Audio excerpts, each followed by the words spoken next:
Assalamualaikum warahmatullahi wabarakatuh. Perkenalkan, saya Bimo Putra Artanto dari kelas 11 dan pada kesempatan kali ini saya akan membahas materi PPKN tentang ATHG atau ancaman, tantangan, hambatan, dan gangguan, bentuk negara, bentuk pemerintahan, dan sistem pemerintahan. Oke, jadi mari kita simak videonya. Oke, jadi yang pertama kita akan bahas tentang ATHG terlebih dahulu.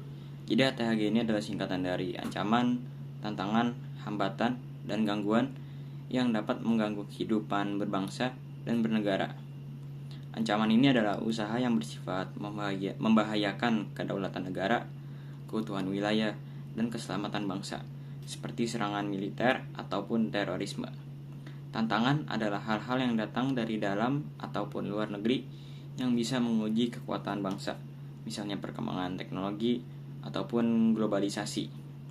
Yang ketiga itu ada hambatan. Hambatan itu adalah faktor yang menghalangi atau memperlambat kemajuan seperti rendahnya pendidikan atau korupsi.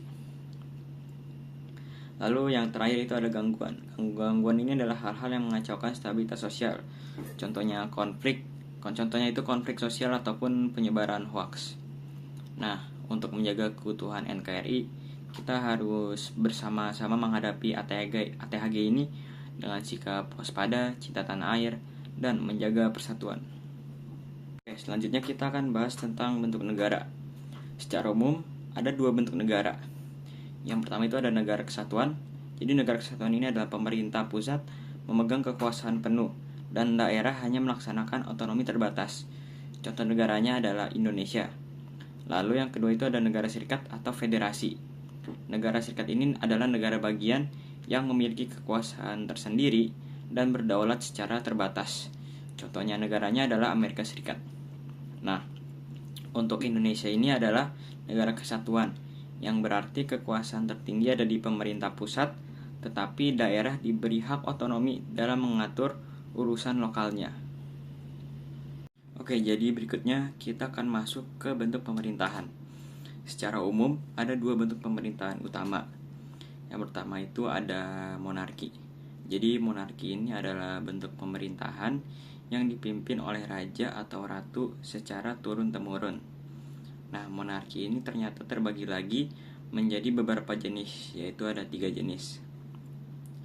Yang pertama itu ada monarki absolut. Jadi monarki ini raja memiliki kekuasaan penuh atas negara tanpa dibatasi oleh konstitusi atau parlemen. Contoh negaranya ada Arab Saudi. Yang kedua ada monarki konstitusional. Di monarki ini raja tetap menjadi simbol negara, tetapi kekuasaannya dibatasi oleh konstitusi. Pemerintahan dijalankan oleh Perdana Menteri. Contoh negaranya ada Jepang dan Inggris. Yang ketiga ada monarki parlementer.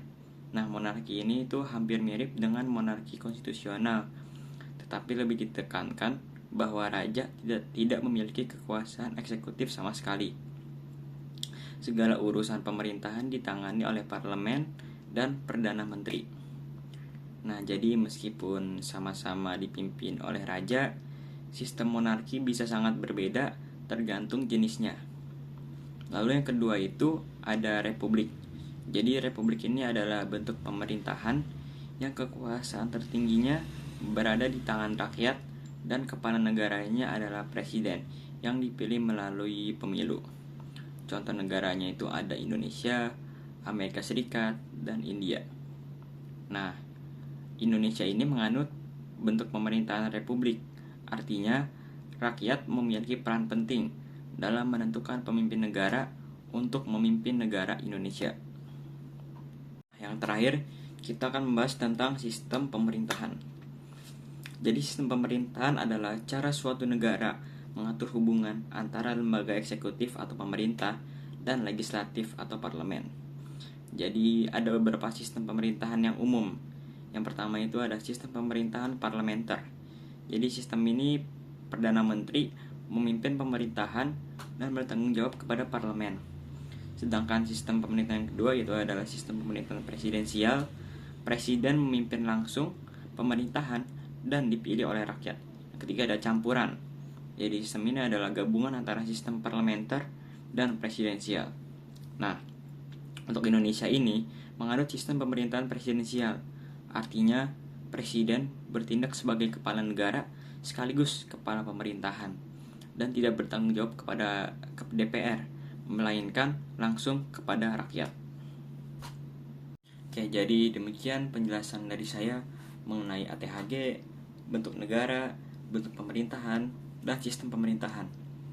Semoga materi yang saya sampaikan dapat bermanfaat dan dapat menambah wawasan kita semua sebagai warga negara Indonesia.